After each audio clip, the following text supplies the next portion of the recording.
तेरा वचन मेरे पाँवों के लिए दीपक है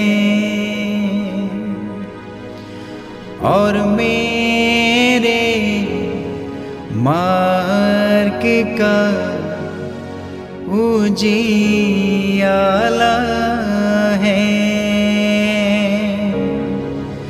तेरा वचन मेरे पाँवों के लिए दीपक है। ख्रिस्त में मेरे प्यारे भाइयों और बहनों, प्रभु यीशु मसीह के मीठे और मधुर नाम में आप सभी को जय यीशु। आइए हम लोग आज उस सर्वशक्तिमान ईश्वर और सनातन कालिक परमेश्वर की महिमा, स्तुति और आराधना करेंगे कि प्रभु ने हमें और एक सुंदर और भले दिन में बड़े प्रेम से नाम लेकर के बड़े दुलार के साथ में जगाया। हमें मौका दिया है कि हम उसके पवित्र और सामर्थी नाम की बड़ाई कर सकें, जिसके लिए हम और आप और समूल सृष्टि रचना की गई है। आज प्रभु के सारे भले कामों के लिए हम धन्यवाद देते हुए आज उनके पवित्र और जीवंत वचन पर मनन चिंतन करेंगे। आज हम लोग देखते हैं दूसरा इतिहास उसके अध्याय 24 पद संख्या 20 से 25 तक। ईश्वर के आत्मा ने याजक यहोयादा के पुत्र जकर्याह को प्रेरित किया और उसने जनता के सामने खड़ा होकर कहा, ईश्वर यह कहता है, तुम लोग क्यों प्रभु की आज्ञाओं का उल्लंघन करते हो? इसमें तुम्हारा कल्याण नहीं। तुम लोगों ने प्रभु को त्याग दिया, इसलिए वह भी तुम्हें त्याग देगा। इसके बाद सब लोगों ने मिलकर उसका विरोध किया और राजा के आदेश से उसे प्रभु के मंदिर के प्रांगण में पत्थरों से मार डाला।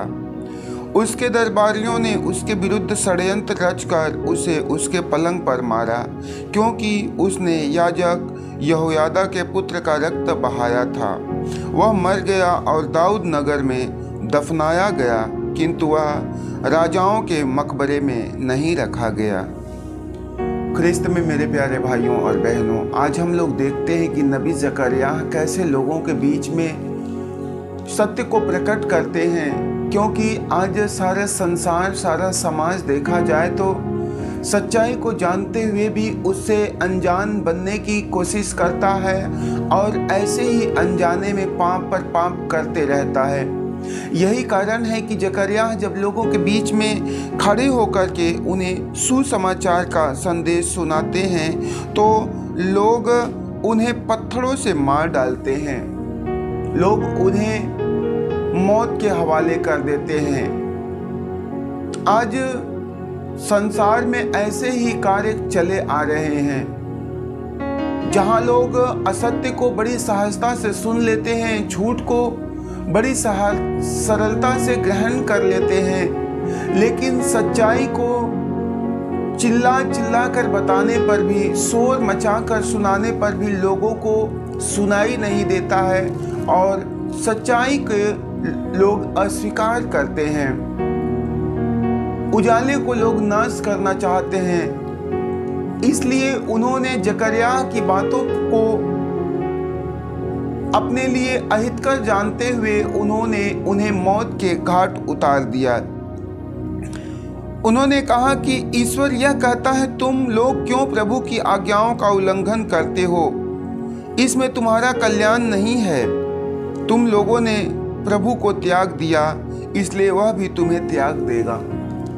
जकर्याह जब लोगों के सामने सच्चाई को रखते हैं, लोगों को ये बात चुभती है और लोग उसके विरोध में जकर्याह की हत्या करते हैं। वे कहते हैं कि तुम लोगों ने ईश्वर का विरोध किया, तुम लोगों ने उसे त्याग दिया और वह भी तुम्हें त्यागेगा। वह भी अपने स्वर्गीय पिता के सामने तुम्हें अस्वीकार करेगा। मेरे भाइयों और बहनों, प्रभु यीशु मसीह ने स्वयं अपने पवित्र वचनों में कहा हुआ है कि तुम मुझे संसार के सामने स्वीकार करने में लज्जा करते हो, शर्म करते हो, परंतु याद रखना कि एक दिन मैं भी मेरे पिता के घर में होऊंगा और जब तुम वहां पर आओगे मैं भी तुम्हें अस्वीकार करूंगा। और ये बात जब जकरिया लोगों के बीच में रखते हैं तो लोगों को काफी आघात होता है, लोगों को काफी ठेस लगता है और विरोध में लोग उनकी हत्या करते, उनको मार डालते हैं, उनको नष्ट करते हैं। मेरे भाइयों और बहनों, हम लोग देखते हैं प्रभु का पवित्र वचन संत मत्ती का सुसमाचार उसके अध्याय 6 पद संख्या 24 से 34 तक। कोई भी दो स्वामियों की सेवा नहीं कर सकता, वह या तो एक से बैर और दूसरे से प्रेम करेगा या एक का आदर और दूसरे का तिरस्कार करेगा। तुम ईश्वर और धन दोनों की सेवा नहीं कर सकते। मैं तुम लोगों से कहता हूँ, चिंता मत करो, न अपने जीवन निर्वाह की कि हम क्या खाए और न अपने शरीर की कि हम क्या पहने। क्या जीवन भोजन से बढ़कर नहीं और क्या शरीर कपड़े से बढ़कर नहीं। आकाश के पक्षियों को देखो, वे न तो बोते हैं, न लुनते और न बखारों में जमा करते हैं, फिर भी तुम्हारा स्वर्गीय पिता उन्हें खिलाता है। क्या तुम उनसे बढ़कर नहीं हो। चिंता करने से तुम में से कौन अपनी आयु घड़ी भर भी बढ़ा सकता है। और कपड़े की चिंता क्यों करते हो। खेत के फूलों को देखो, वे कैसे बढ़ते हैं, वे न तो श्रम करते और न काटते हैं। इसलिए यह कहते हुए चिंता न करो, हम क्या खाएं, क्या पिएं, क्या पहने। इन सब चीज़ों की खोज में गैर यहूदी लगे रहते हैं। तुम्हारा स्वर्गीय पिता जानता है कि तुम्हें इन सब चीज़ों की ज़रूरत है। तुम सबसे पहले ईश्वर के राज्य की खोज करो और उसकी धार्मिकता में लगे रहो, ये सारी चीज़ें तुम्हें यूं ही मिल जाएगी। कल की चिंता मत करो, कल अपनी चिंता स्वयं कर लेगा। आज की मुसीबत आज के लिए बहुत है। ख्रिस्त में मेरे प्यारे भाइयों और बहनों, आज प्रभु संत मत्ती का सुसमाचार उसके अध्याय 6 पद संख्या 24 से आगे बतलाते हैं कि कोई भी व्यक्ति दो स्वामियों की सेवा नहीं कर सकता है। या तो वह एक का विरोध करेगा, दूसरे से प्रेम करेगा, और या एक का आदर करेगा, दूसरे का तिरस्कार करेगा। ये सच्चाई है। जहाँ दो स्वामियों की, दो लोगों की सेवा करने की बात आती है, वहाँ पर व्यक्ति के अंदर में मतभेद आता है, फूट पड़ती है, और वह एक का आदर और दूसरे का अनादर करता है, एक से प्रेम और दूसरे का तिरस्कार करता है। इसलिए प्रभु का पवित्र वचन कहता है कि तुम ईश्वर और धन दोनों की सेवा नहीं कर सकते।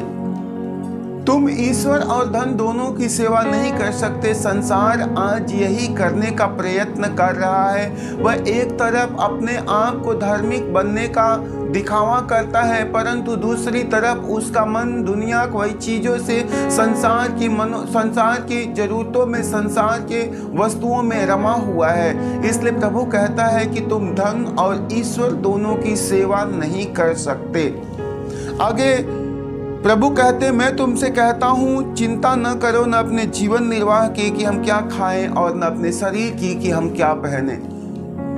प्रभु इस बात के लिए स्पष्ट करते हैं अपने इन बातों में। वे कहते हैं कि तुम किसी बात की चिंता न करो, न अपने जीवन निर्वाह की कि हम क्या खाएं, न अपने शरीर की कि हम क्या पहने। प्रभु इन बातों के द्वारा स्पष्ट करते हैं कि तुम्हारा कल्याण सिर्फ और सिर्फ इसमें है कि तुम ईश्वर की इच्छा पूर्ति करते रहो, ईश्वर को ढूंढते रहो। प्रभु ने कहा, एक व्यक्ति दो स्वामी की सेवा नहीं कर सकता। या तो वह धन की सेवा करे या ईश्वर की सेवा करे। परंतु अपने इन वचनों के द्वारा, इन वक्तव्य के द्वारा प्रभु ये बात को प्रत्यक्ष रूप से प्रकट कर देता है कि तुम ईश्वर की सेवा करो। तुम धन और संपत्ति की सेवा मत करो, क्योंकि धन से किसी के जीवन की रक्षा नहीं हो सकती है। धन से किसी के जीवन सुरक्षित नहीं रह सकता है। इसलिए प्रभु ने कहा हुआ है कि तुम किस बात की चिंता करते हो। क्या अपने शरीर की, अपने जीवन की कि हम क्या खाएं, या अपने लिए, अपने शरीर की कि हम क्या पहने। प्रभु ने कहा हुआ, तुम आकाश के पक्षियों को देखो, वे न बोते, न काटते, न बखारों में जमा करते, फिर भी स्वर्गीय पिता उन्हें खिलाता है। तुम खेत के फूलों को देखो, वे सदैव तेज तपती धूप में, तेज बारिश में, तेज ठंड में यूं ही खुले आसमान के नीचे खड़े रहता है, लेकिन समस्त सृष्टि में एक भी मनुष्य की सुंदरता उस फूल की बराबरी करने की नहीं है। अर्थात बाइबल बतलाती है कि जो व्यक्ति पूर्ण रूप से ईश्वर पर निर्भर रहता है, अपने ज्ञान अपने बुद्धि पर नहीं परंतु उस प्रभु पर निर्भर रहता है, प्रभु कैसे हर बात में, हर हालात में, हर परिस्थिति में उनकी और उनकी रखवाली करते हैं। इसलिए प्रभु इस बातों पर जोर डालते हैं कि प्रभु में विश्वास ही, ईश्वर की सेवा करने में ही तुम्हारा कल्याण है। परंतु आज तुम अपने लिए सारी सांसारिक भौतिक सुख सुविधा को उपलब्ध कर लेने के बाद भी आज मनुष्य के जीवन में समस्याएं भरपूरी से लगी हुई है। आज मनुष्य अपने लिए सब कुछ का प्रबंध करने के बाद भी सारा कुछ का अभाव महसूस करता है। उसे पूर्ण रूप से संतुष्टि और शांति नहीं है, क्योंकि वह दुनिया की चीजों में अपने लिए सुख, शांति, खुशी और आनंद ढूंढता है। मेरे प्रियो, आज प्रभु इन वचनों के द्वारा, इन बातों के द्वारा ये साफ साफ कहते हैं कि तुम ईश्वर के राज्य की खोज में लगे रहो। तुम ईश्वर के राज्य की खोज में लगे रहो, धन के पीछे मत चलो, क्योंकि धन से मनुष्य के जीवन की रखवाली होती तो आज संसार में बहुत सारे धनी पूंजीपति ऐसे व्यक्ति हैं जो कभी नष्ट ही नहीं होते, जो कभी बर्बाद ही नहीं होते, वह आज और युगों युगों तक बने रहते। लेकिन धन किसी की जिंदगी की रखवाली नहीं कर सकती है। इसलिए प्रभु का वचन कहता है कि तुम सबसे पहले ईश्वर के राज्य की खोज करो और उसकी धार्मिकता का पालन करो, बाकी सब कुछ तुमको यूं ही मिल जाएगा। तो हमारा और आपका ये काम है, हमारा कर्तव्य है कि हम सच्चाई को अपने जीवन में ग्रहण करें। जिस प्रकार नबी जकरिया ने कहा था कि तुम लोग ईश्वर का अनादर करते हो, तुम उसको अपने जीवन में स्वीकार नहीं करते, इसलिए वह भी तुम्हें अपने यहाँ स्वीकार नहीं करेगा। आज मनुष्य संसार की चीज़ों के लिए उस ईश्वर का अनादर करता है, उसका तिरस्कार करता है, लेकिन वह कहीं न कहीं इस बात से अनजान पड़ा हुआ है। एक दिन उसे अपने इस घर को छोड़कर, अपने इस किराए के मकान को छोड़कर उसे अपने स्वर्गीय घर की ओर जाना है, लेकिन वह घर का मालिक तभी हमें स्वीकार करेगा जब हम उसे अपने घर में स्वीकार किए होंगे। लेकिन जब हम उनका अपने इस संसार में अनादर करते हैं, हमें भी वहां पर अनादर और तिरस्कार ही मिलेगा। आपको भी वैसा ही आपके साथ व्यवहार किया जाएगा। इसलिए आज जब आप प्रभु के वचन को सुन रहे हैं, सबसे पहला काम अपने जिंदगी में अपने उस सृष्टिकर्ता को स्मरण रखना है और उनके एक एक भले कामों के लिए सारा महिमा, सारा आदर और सारा सम्मान उनको देना है। उस प्रभु को अपने जिंदगी का केंद्र बिंदु बनाना है। धन के पीछे भागने की जरूरत नहीं। हालांकि धन एक एक मनुष्य के लिए आवश्यक है, लेकिन धन के लिए हमें अपने आप को बर्बाद करने की जरूरत नहीं है। धन के लिए हमें उस अपने सृष्टिकर्ता, अपने ईश्वर को भूल जाने की जरूरत नहीं है। धन कमाना ये बुरी बात नहीं है, लेकिन मेरे भाइयों और बहनों, धन पर निर्भर हो जाना ये मनुष्य के लिए हानिकारक है, ये मनुष्य के लिए नष्ट है। इस लोक से लेकर के स्वर्गलोक तक उसके लिए नाश का कारण बनेगा। क्योंकि आज संसार में यदि मनुष्यों के जीवन में धन बढ़ जाता है, मनुष्यों के जीवन में संपत्ति बढ़ जाती है, तो आज मनुष्यों के जीवन में अहंकार आने लगता है, घमंड आने लगता है, जो कहीं न कहीं से उस मनुष्य के लिए अहितकर है, उसके लिए हानिकारक है। लेकिन जब मनुष्य ईश्वर के प्रेम में बढ़ता है, ईश्वर के भले कामों में बढ़ता है, उसके अंदर में प्रेम, नम्रता और विनम्रता, शांति भर जाती है, जो समस्त सृष्टि के लिए, सारे संसार के लिए कल्याण की बात है। प्रभु के प्रेम से भरा हुआ व्यक्ति सारे संसार के लिए कल्याण का कारण बनता है, परंतु धन और संपत्ति से भरा हुआ व्यक्ति जिसके अंदर में घमंड भर जाता है, वह सारे संसार के लिए विनाश का कारण बनता है। इसलिए आज आप संसार की नहीं, धन की नहीं, परंतु स्वर्गीय ईश्वर की महिमा करते रहें, उनकी स्तुति और आराधना करते रहें, एक एक बात में उनकी बड़ाई और उनका जय जयकार करते रहें। आज हम लोग देखते हैं कि यूदा के लोग ईश्वर से अपना नाता तोड़ देते हैं। ईश्वर फिर भी अपने नबियों को भेजता है, लोग उन्हें सुनते हैं पर ध्यान नहीं देते। जकरिया ईश्वर की आत्मा से प्रेरित होकर उन्हें समझाता है कि प्रभु की आज्ञाओं का उल्लंघन उनके लिए कल्याण की बात नहीं है। लोग उन्हें मार डालते हैं। आखिर देश की क्षति अमोरियों द्वारा होता है, जो संख्या में इजरायलियों से कम थे। अधिक होकर भी यूदा के लोग हार जाते हैं, क्योंकि उन्होंने आज्ञा पालन नहीं सीखा। वे ईश्वर को छोड़ अन्य देवताओं की सेवा करते हैं। ईश्वर की प्रजा होकर भी ईश्वर को त्याग देते हैं। अंशकालीन नौकरियों के जमाने में प्रभु यीशु मसीह की दो स्वामियों की सेवा नहीं हो पाने की बात बचकानी लग सकती है। अंशकालीन नौकरियों हमारी आमदनी को और बढ़ा देती है, लेकिन किस कीमत पर? ऐसे में हमारा जीवन यांत्रिक बनता जा रहा है। प्रभु यीशु मसीह इसलिए कहते हैं कि हम ईश्वर के राज्य और उसकी धार्मिकता की खोज करें, क्योंकि ईश्वर हमारी हर जरूरतों को पूरा करने में सक्षम है। उसके होते हुए हमें किसी भी बात की कमी नहीं होगी। मेरे भाइयों और बहनों, आज संसार में लोग मनुष्य ईश्वर का अनादर तो कर रहे हैं, लेकिन प्रभु अपने एक एक वक्तव्य के द्वारा, एक एक वचनों के द्वारा अपनी वचन, अपना सत्य का मार्ग लोगों के पास तक पहुंचाते जा रहे हैं। आज जहां सारा संसार प्रगति की ओर आगे से आगे बढ़ता जा रहा है, तरक्की की नई नई ऊंचाइयों को छूता जा रहा है, ऐसे समय में लोगों से यदि इस बात के लिए कहा जाए कि तुम ईश्वर के राज्य की खोज करो, धन के पीछे मत जाओ, तो ये कितनी नादानी भरी बात है। क्योंकि आज के इस युग में, इस समय में धन के बिना किसी भी कार्य को पूर्ण करना असंभव सा लगता है, सिर्फ कल्पना मात्र लगता है। लेकिन ऐसे में प्रभु एक एक लोगों को इस बात के लिए आग्रह करते हैं, इस बात के लिए तैयार करते हैं कि धन हर मनुष्य की जिंदगी की रखवाली नहीं कर सकता है। धन हर एक मनुष्य के लिए कल्याण नहीं कर सकता है। इसलिए तुम अपने जीवन में सबसे पहले ईश्वर के राज्य की खोज करो और उसकी धार्मिकता का पालन करो, बाकी सारा कुछ तुम्हें यूं ही मिल जाएगा। एक ईश्वर के कारण, प्रभु के कारण आपके जीवन की सारी कमी घटी पूरी होती है।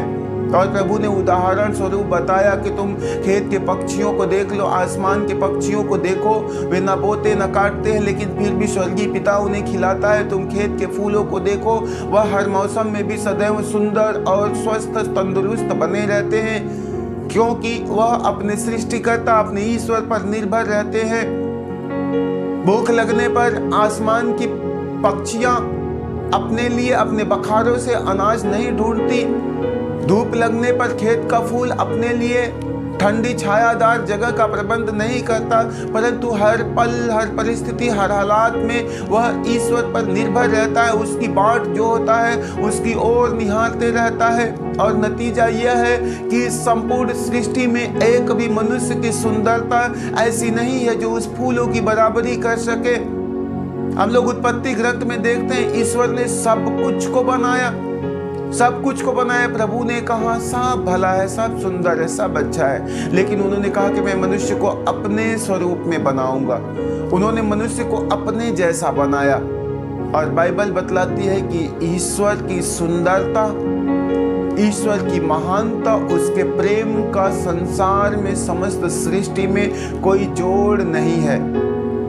अर्थात परमेश्वर की स्वरूप मनुष्यों का भी कोई जोड़ नहीं है। लेकिन आज मनुष्य अपने पापी अहंकारी स्वभाव के कारण, घमंडी व्यवहार के कारण आज उस फूलों की सुंदरता के आगे भी गिर चुका हुआ है।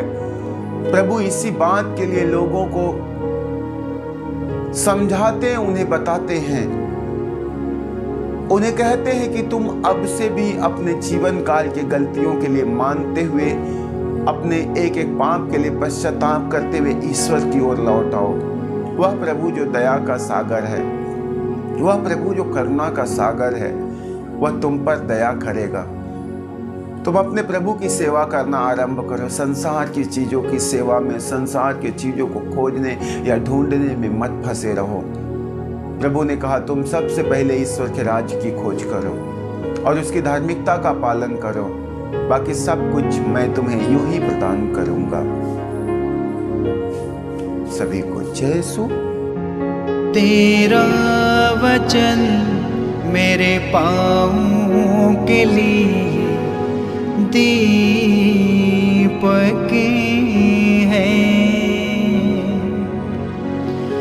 और मेरे मार्ग का उजियाला